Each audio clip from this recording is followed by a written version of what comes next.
But my name is Lindsay Andrews, and I have been corresponding with each of you, just sending you information about our Zoom information session.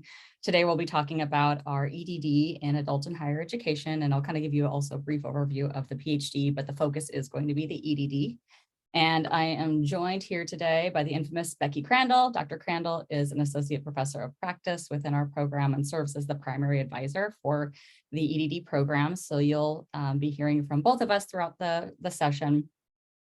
So as I mentioned, we are recording the session. I'm going to be emailing out this link to everybody once we're finished. And so you'll have access to this if you'd like to come back to it.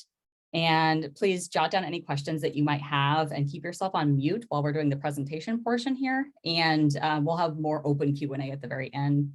I anticipate the session itself will probably take 20 to 30 minutes, and then we'll have plenty of time to answer your specific questions that you might have.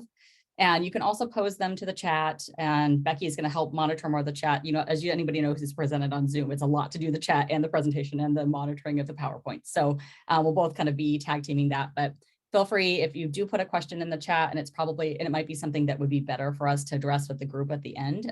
Just know that we'll be making sure to address all of your questions, even if it's not right then, we'll make sure to get it at the end. So jumping right in. Okay, so I thought it'd be important here to start with some program history of kind of who we are as an AHE, adult and higher ed program. And so our program actually started out as this combined PhD EDD degree. And you'll hear us talk about our curriculum revisions, which has been more recent, but that's kind of how it started off: EDD, PhD, serving the needs of community college, people who worked at community colleges and were wanting to move up into leadership roles. And then I think it was around 8 years ago or so, we expanded to also include four-year colleges and universities. And so we were meeting the needs, and we created these two options, which you might be familiar with or may have heard of in the past: community college leadership and leadership in higher education. So the students would choose an option, they would kind of choose a focus. And that kind of leads us to probably 2 years ago now, where we were looking at our program and we wanted to just revise it. We wanted to update it and make sure to better delineate or differentiate the EDD program from the PhD program. And we also wanted to make sure that our program just really addresses the fact that we reach all of these students, whether you're community colleges, technical colleges, four-year colleges, or universities. We don't need to distinguish between these options. Our coursework and our program really can be applied to anybody within any of these institutional settings. So these recent program revisions that we'll highlight here in a minute are really to help make sure you're aware of, what the EDD program is, who we're intending to serve, and then we'll also distinguish the PhD program, as well as understanding that the program itself is serving all audiences. So some of the successes about our program, I would say, first and foremost, we're a really nationally recognized program. And so we have people who've gone through our program who live, everywhere in the United States and beyond. Since 2002, we've had over 140 doctoral graduates. Our students have gone on to become upper administrative leaders. They're presidents, vice presidents, chief diversity officers, provosts, deans, associate deans. That's kind of the trajectory of our PhD or our EDD and the way it's supposed to be preparing students. And that's what they're doing. So as you can see here, we have 27 former or sitting presidents who served, who are alumni of our program. And one of the other things that's really specific and really special about our program is that we do have this strong commitment to diversity. And specifically, you'll hear us talk about equity throughout the program very intentionally, and specifically even more so racial equity. And because of our efforts, our recent cohorts have actually included an uptick in students of color. They have averaged out between 40 and 60% students identifying as students of color, as well as our most recent cohort represents 55% students of color. So this is all, wonderful news, but it's because of the fact that our faculty have been very intentional about making sure that we are diversifying our student population, but also thinking about how their research efforts are playing into what has made our program. And so I'm going to talk about the research efforts a little bit later, but I want to just really briefly highlight that all of the research is really focused on equity and social justice, and that's really shaped the direction of our program. And then additionally, 2 out of the 3 of our tenure line faculty represent women of color. And so you can see this is a large focus of our program, ensuring that social justice and diversity and equity issues are the forefront, and we're addressing inequities within higher education. So some of you may be coming in here thinking, well, do I want an EDD? Do I want a PhD? What are the differences between the two? And that's a really common question. And honestly, when we had this combined PhD EDD program, we would have students who would go through the PhD and we'd be like, they really should be doing an EDD. And so that's kind of why we help to make sure that we differentiated these programs and really putting all of our efforts to focus on an EDD program and a separate PhD program. So let's start just with the program purposes. So the EDD program, which is currently running and accepting students for our fall 2023 cohort, is really helping students who are working within higher education or the field of higher ed, and they're wanting to advance within the field and become they want to become like presidents, vice presidents, chief diversity officers, those roles that I had mentioned before. And they're looking at that by applying research to their current practice and their current institution. So either the current practice or where they would like to go in the future. So staying within higher ed, becoming executive level leaders within higher ed. So the PhD, on the other hand, is really looking, and that one is, the PhD is undergoing curriculum revisions still. And so we're in the final stages of approval for that one, but the changes are anticipated to be finished up either later this term or in January. And so we'll be admitting students for that program in fall of 2024. And the key differences there between the purpose is that PhDs, the focus is really going to be thinking about how you're creating new knowledge and generating that into the field of higher education. Not so much specific in your own institution, but just in the field of higher ed overall. So the career outcomes, I've kind of mentioned what students would do with the EDD versus the PhD is really focusing on policy and research positions, students who want to stay and do the research work. Career outcomes, the length of the program, the EDD program can be finished in as little as 3 years, and we've developed it for students to be finished within 3 years. The first 2 years of the coursework will be focused on the curriculum, the coursework itself, and then the third year would be the dissertation year. The PhD program, it's going to be more traditional. It's going to follow the 4 to 5 year path. And the costs are fairly similar, but I would say it also then depends on how quickly you finish your degree, and that's going to depend on the overall cost. And those estimates are based on the current tuition rates, not those going forward. So I would also say one of the key differences between the EDD and the PhD is this curriculum format, or the program format itself. So the EDD is a part-time program, and we are expecting students to be employed while they're doing this program, or it's okay if you are employed, and it's encouraged for you to be employed while you're doing this program. So you can be a full-time employee, take classes, and this program will work for you. It's a hybrid nature. So what that means is that a lot of it's going to be online, but you will have 6 in-person sessions throughout the first 2 years of the program. So Oregon State is a quarter school. And so our terms are 10 weeks plus a finals week. So typically you'll have an in-person session during weeks 2 or 3, and then you'll come again and have another in-person session during weeks 7 or 8. So kind of early in the term and once again later in the term. And what that means is that we have classes that meet in the downtown OSU Portland Center. And so on a Thursday afternoon, all day Friday, and part of the day Saturday, you'll be in classes with your cohort. So one of your classes, you take 2 classes per term. One of the classes will meet on the Thursday afternoon and the Friday morning, and then the other class meets Friday afternoon, Saturday morning. So it's kind of a lot of time together, but it's also really productive time because you can actually think about what you're learning throughout those sessions.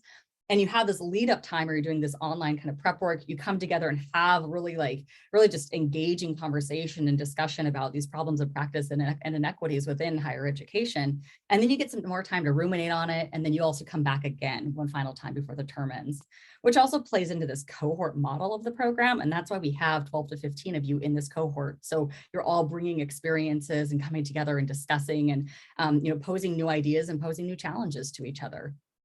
And the PhD, on the other hand, is intended to be a full-time program. So we're not anticipating students to be able to work during this program. It would be more really focused on, our students will be really primarily based in either Corvallis or potentially Portland, but they're going to be an on-ground program. Potential options for GTAs, GRAs, or grant funding to help offset costs. But that really is the intention, to be working very closely with your advisor in this traditional PhD format.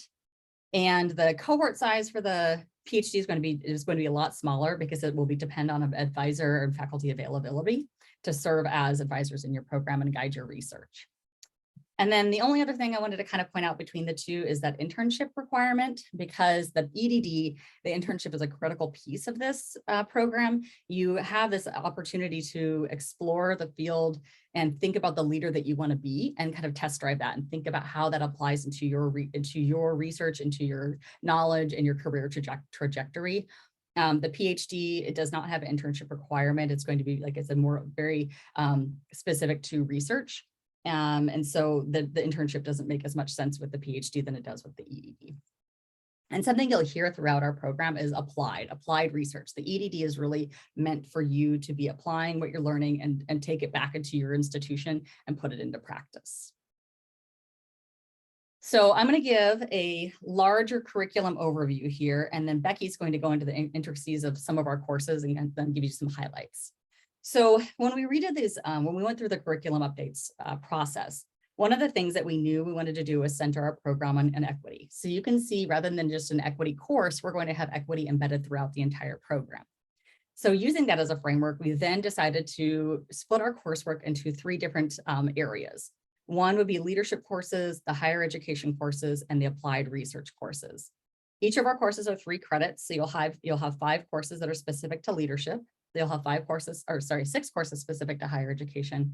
And then you'll have 5 courses specific to the research process. And so Becky's going to go into a little bit more detail about how our research series is scaffolded. But then we also have the internship, which I touched on, and she's also going to go into a little bit more, and those dissertation credits that you'll do in the 3rd year. And then I get a lot of questions from students wondering about, well, can I transfer credits in? Absolutely, we will accept up to 30 credits from a previous graduate program or previous graduate degree. So most of your credits from your master's degree can just come right into to Oregon State, assuming it's a regionally accredited institution and Oregon State accepts the credits. So with that said, the degree itself is 108 credits, the 30 transfer credits, plus the 78 credits that we require you to take from adult and higher ed. With those transfer credits, though, we don't take like a 1-for-1. So if you did a higher education course in your master's degree and you're thinking, oh, I can substitute that in my history of higher ed course, we don't allow for them to substitute specific courses. And the reason it's because it's a really part of that cohort nature and understanding of our program. It's really going to have a different feel to it in the classes than maybe what you had taken previously, even if it was somewhat similar content. So I'm going to turn this over to Becky, and she's going to go into our courses and kind of give you a little bit more of a deeper dive into this information here in this overview. So take it away, Becky. Thanks, Lindsay. Hi, everyone. I'm Becky Crandall, as Lindsay said, and I just want to echo her sentiments earlier and say thank you for making time to be with us today. We recognize that you all are busy, and so we appreciate the gift of that time. I also, as Lindsay has said, invite you to post questions in the chat. I know that we're talking at you a bit, but we want you to have space to make meaning of the information and to also just dive deeper into some of the topics as you would like. But thrilled to talk with you all about the curriculum. As Lindsay mentioned, several years ago, there was a revamp of it. And so this is a byproduct of that thought and intentionality, and trying to do some assessment of what it is that's going to best prepare scholar practitioners. And that's what our EDD program is focused on, is that scholar practitioner piece. And so a few things to note is that you will only be taking, you'll only be taking coursework the first 2 years. So in that 3rd year, you won't be coming to the downtown Portland Center because you all will be dissertating. And so when I talk about coursework, I wanted to name that at the outset, and that is depicted here on the slide, but you're starting at year 3, you're working with me and your other committee members to crank out that dissertation. So I'm going to assume that all of you are going to come and be part of the cohort. So I'm going to use the language like we and you. So when you're in your first term with us, you're going to be taking Introduction to Applied Research and History of Higher Education. And I'm not going to say something about every course on this slide, but I want to go ahead and mention that, as Lindsay said, we take a very scaffolded approach to our research courses. So those methods and methodology courses, because again, we want to maximize the time that you all are here. We recognize that you all are busy. Many of you, if not all of you, will be full-time working professionals.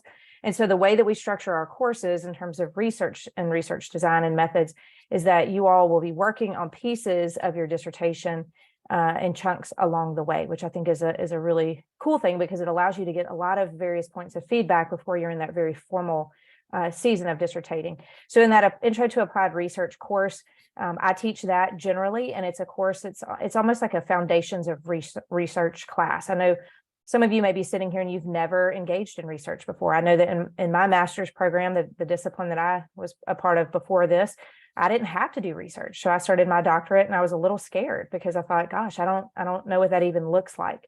And so this is a course wherein you, regardless of where you sit today, will be exposed to the applied research process and all the things that you'll need to be able to do that dissertation in professional practice successfully. So intro to applied research, a history of higher education. In the winter quarter, you'll take needs assessment and a course called Power and Privilege in Leadership. So needs assessment is an opportunity for you to apply your research skills that you're starting to build as you create, design, and implement a pilot needs assessment project. So I told the first year students just the other day in an email, I said, this is a chance for you to kind of play in the sandbox with that idea that's percolating. It's a low stakes, relatively experience for you to start thinking about what it is that you might do for that dissertation and to gain some skills along the way. So needs assessment is that course. Power and Privilege is a unique offering wherein you will critically analyze how systemic power and privilege serves to maintain and reproduce systemic inequities. And so Dr. Tanisha Tevis usually teaches that and does a brilliant job in that. I hear rave reviews from students about that course. In year one, in the spring, you will take program eval, which is another one of those courses that is a stepping stone toward that dissertation. So thinking again about needs assessment and program eval is almost your methods courses as they more formally exist in our program. And then you will take contemporary issues in higher education, which is a course that allows us to dive more deeply into some of the emerging things that are going on in the field. And so, it could be everything from how to navigate student activism to academic issues that are manifesting across faculty. It's a course that allows us to kind of pivot and evolve and maintain a sense of relevance as we're trying to understand more fully all the wild things that happen in our field. And then in the summer, you will take legal issues in higher ed, so a law course, and you'll take higher education admin 1. So there are 2 courses in that higher ed admin sequence. The first course, which you'll take that summer, examines the role of academic and student affairs leaders as they maintain effective and inclusive institutions. And then that second course, which would be the following fall, focuses on external relations. So things like foundations, donors, other constituents that we all have to deal with outside of that institutional setting. So year 2 is that Ed Admin 2 course, as I mentioned, and then there's a finance course that you would take. In the winter, again, moving into that dissertation phase, you would take a research analysis course, or we just call it the Lit Review course, where you're learning how to do lit reviews, continuing to refine that process. And the goal there is for you to walk out of that course with that section of your dissertation prospectus at least close to done, to have a pretty rough draft. So a lot of doc programs, you go through coursework and you emerge from the coursework and you have to sit down and craft these documents that then go through all these defense structures. Here, you're working on those chapters along the way to, again, maximize time. So the research analysis organization theory of higher ed examines the role of strategic, operational, and fiscal management in planning while leading institutions. So it's a little bit just like what it sounds. So it's kind of the organizational aspects of the work that we do. And then when spring, you'll take advanced or applied research methods, and that's the course that I teach, and I teach it. You will walk out of that, and you will have that methods chapter, that methodology chapter of your prospectus done. So our goal is for you to head into the summer of that year 2 with, again, a pretty rough draft, so that you can polish that over the summer and that you can go ahead and walk through the steps necessary to defend that in the fall. Go ahead and go through IRB processes and then go ahead and knock that dissertation out. So we're about working smarter, not harder, is the way that I would say it. So it's not trying to rush, but it's trying to think about how can we be efficient and effective. Policy issues in higher education rounds things out. And then in the summer would be org development and change in higher education. And actually I mixed that up. That's the one that I described earlier. And then ethical practice. And I is, actually need to correct myself here. I didn't catch this because we actually swapped the Ed Finance and the Ethical Practice course. So Ethical Practice will be the fall of year 2 and Ed Finance will be the summer of year 2. So apologies for that. yeah. So I want to pause for just a second, not to open the floor for questions, but just to allow you all, because I just walked through a whole lot of coursework. If there are questions, I want to just give you a second to think through what questions you might have so that we can come back to those. So I'm going to hush for a second and give you space to write.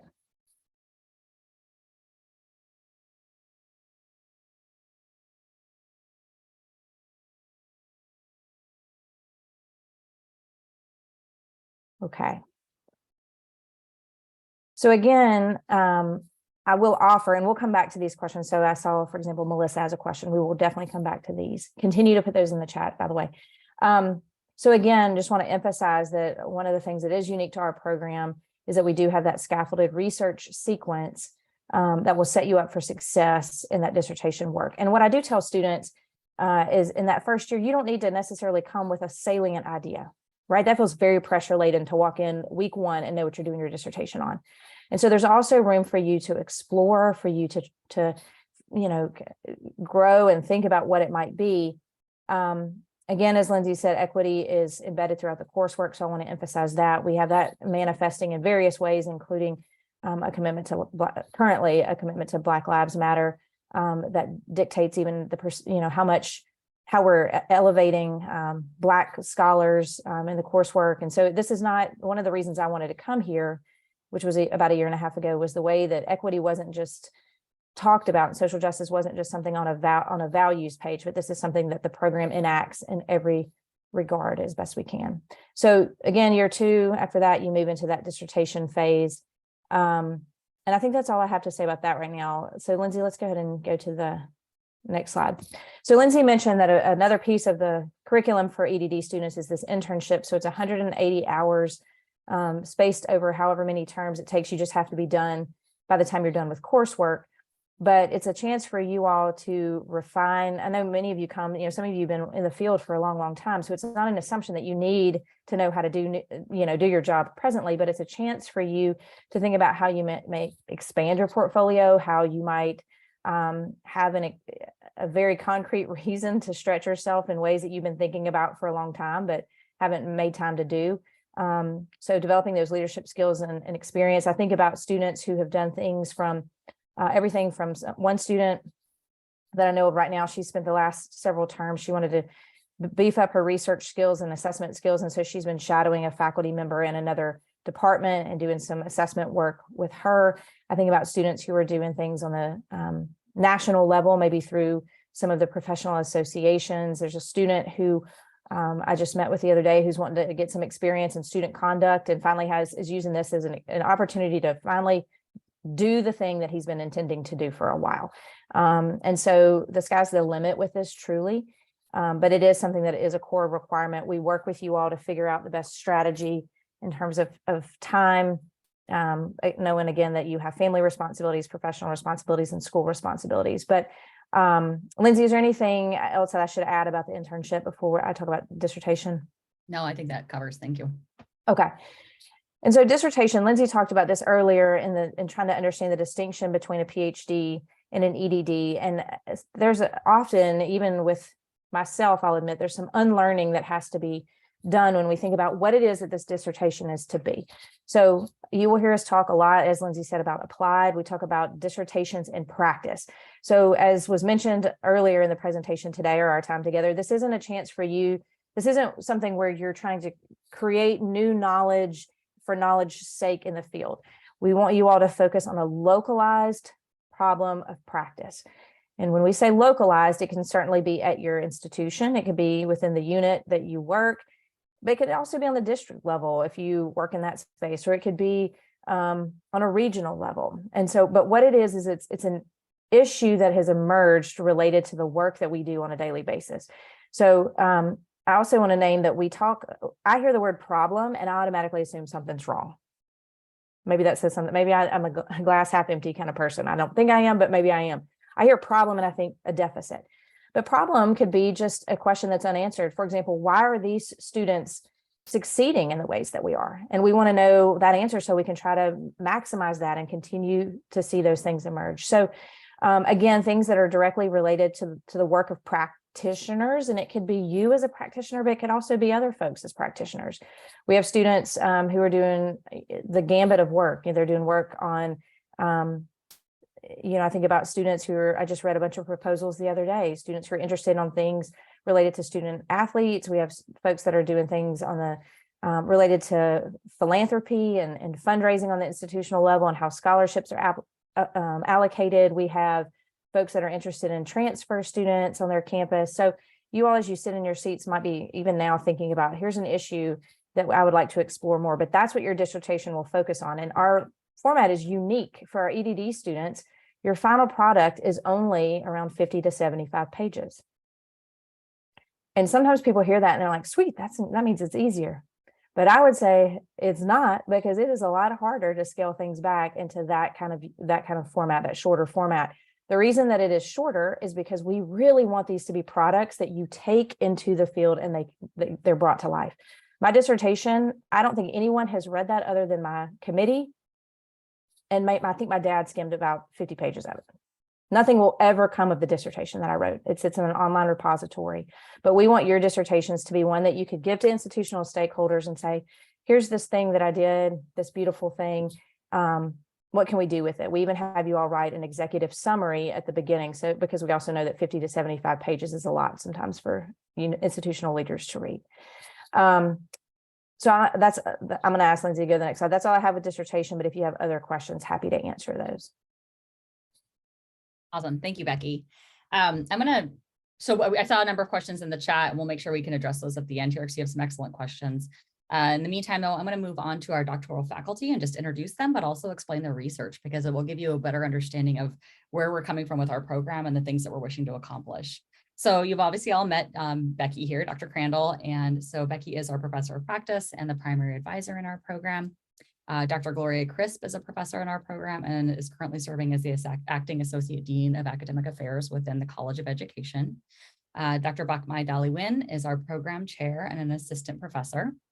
Dr. Tanisha Tevis is an associate professor. And I also want to introduce the fact that we have leaders from our community colleges and four-year institutions also coming and shaping your learning as well. So whether that's through professional development or they're teaching your classes, they have expertise that goes beyond what our faculty have, and they can lend their expertise to our classes.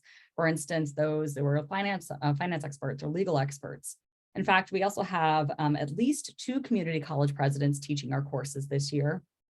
And 2 of the leaders within higher education or within Oregon State are working to develop one of our courses, and we'll be teaching it this summer. So we really pull from our community as well to make sure that you have this really well-rounded foundation of what you're getting in your coursework and can hear from other experts and leaders within the field. So to further introduce who our faculty are and just their areas of interest, but also just kind of their research really comes from what their interests are and where their passions are. And so I want to introduce them individually, and so you can have an understanding of that.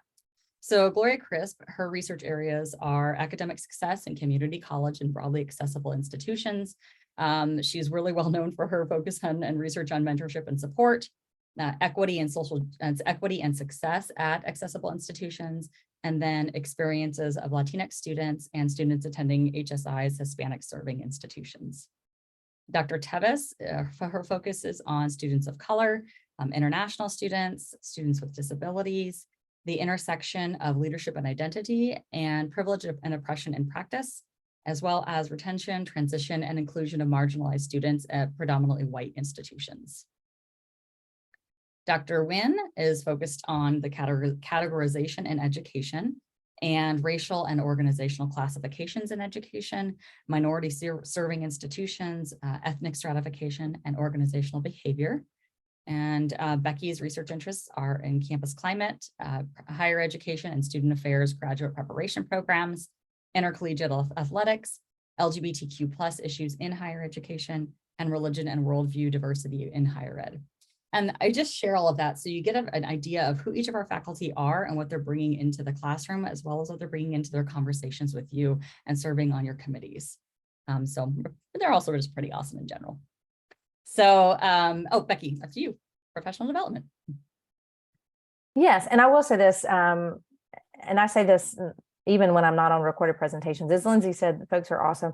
And I mentioned this a minute ago that I've been here about 1.5 years. And, you know, a lot of places we talk about community and sense of belonging, whatever buzzword we want to use. But I will say that all of my faculty colleagues and I, you know, we're friends in addition to being coworkers. And we see that play out even in the cohorts of doc students, that people are doing life together with each other. And it enhances professional development, which ties to this slide here, that we don't just believe in education is taking place in this classroom.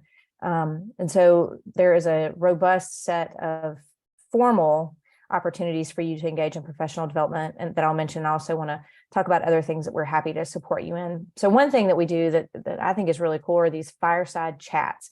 And so these usually happen a couple times a quarter.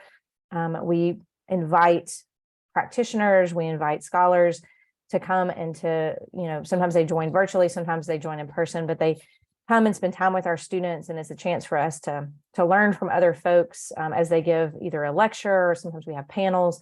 But again, it's a chance for us to not just learn from people, but to get to know people. And so there's an expansion of networks that happens in that space, as well as the Charles E. Carpenter lecture that happens every February. It is actually, I think it's February 23rd. Yes, February 23rd this year, of next year, February 23rd. And it's actually going to feature Dr. Pamela Ed.D, who is a professor at William and Mary, talking about some of her more recent equity research within community college fields. Mm-hmm. So those are opportunities, you know, that students have embedded. And a lot of times because we want to be mindful of the realities of your lives, we piggyback those on those weeks when you are in Portland. So it's not an attack on, because again, we're trying to be mindful of the complexities of all that we have on our plates.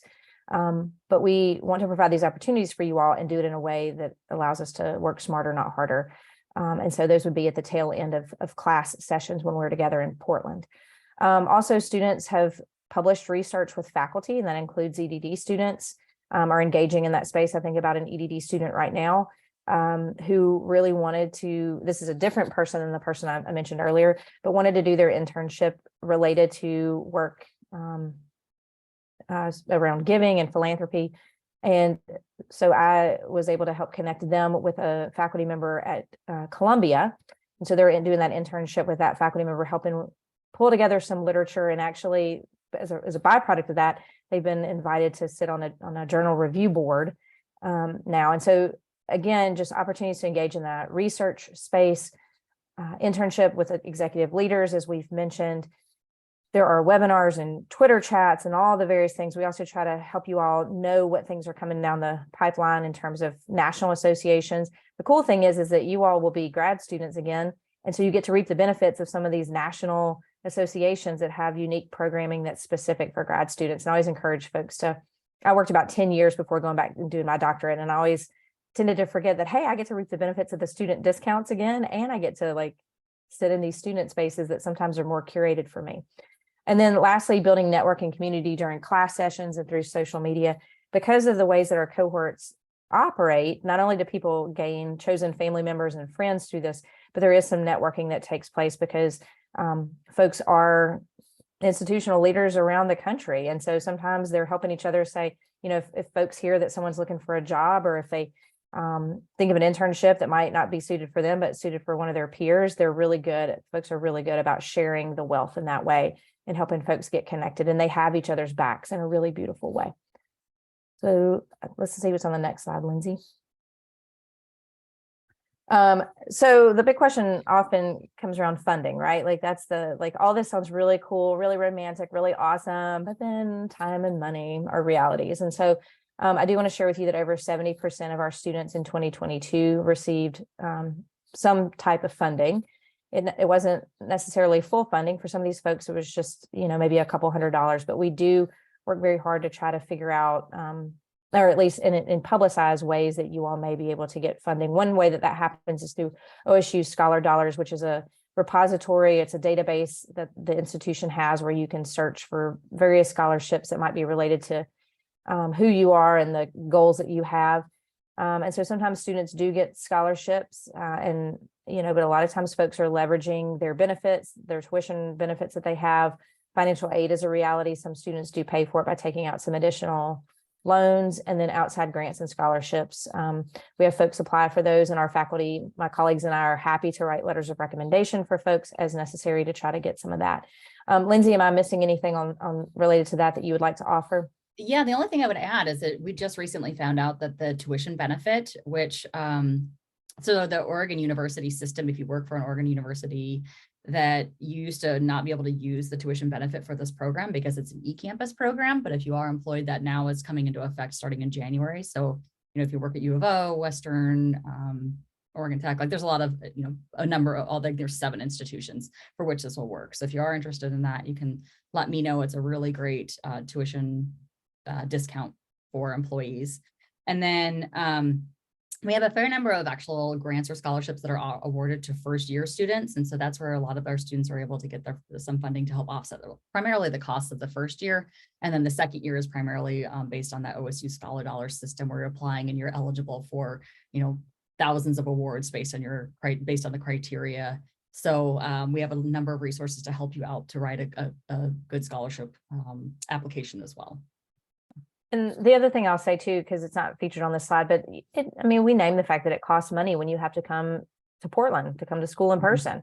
And so we have, cohort members, they share hotel rooms, they try to cost share in those ways.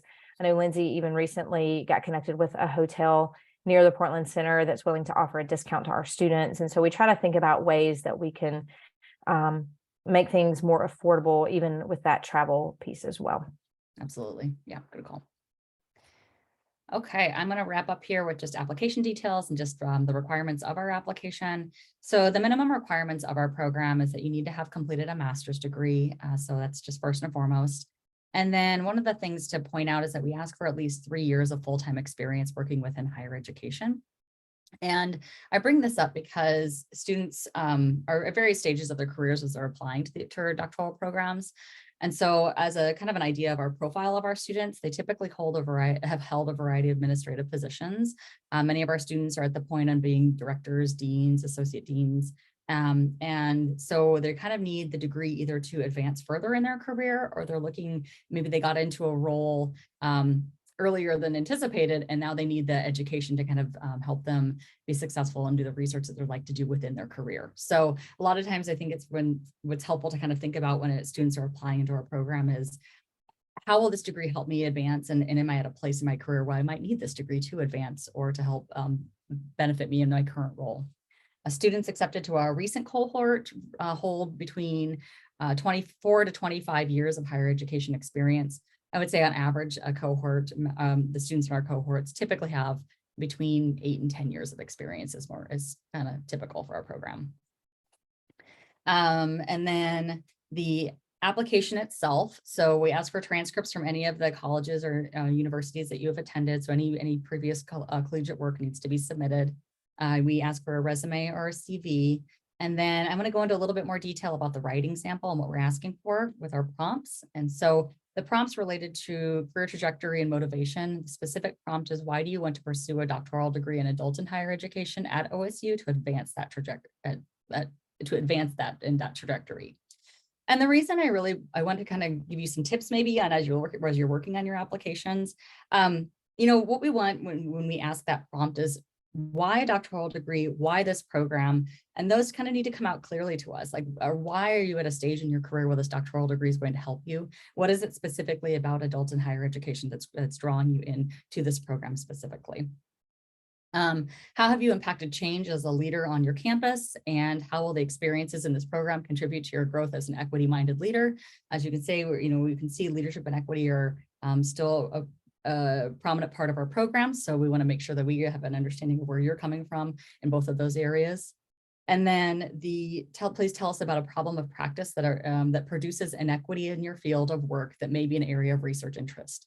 And I want to go back to what Becky said, like, we don't expect you to have a full understanding of exactly what you want to do. But the purpose of this question is really to understand, have you put time into this? Have you thought about what a doctorate degree might look like for you and what area that you'd like to research? Because this is part of the question, is really helping us understand, like, what does that mean for you to get a doctorate degree? What does that mean for you to take on this extra effort that you're already in as it relates to what your current life looks like and your career trajectories? We're just trying to understand, have you put some thought into this advancement and completion of a doctoral degree? So when it talks about your problem of practice, I do recommend that you kind of hone in on a specific area in terms of this application process. We fully understand it might change, but really, give us the specifics, give us the reasons why you're thinking this is a problem of practice and why you would like to research it, so we can have an understanding of maybe where you are in both your career, but also your professional ambitions. The deadline for our program is February 1st. And so we would ask that you have all items submitted by that date. And we will be hosting Zoom interviews. If you advance to the next stage of the application process, we'll do Zoom interviews. Typically, I'm guessing that's going to be late February, early March would be the next step in the process. So I think that wraps up our portion. So I'm going to stop sharing.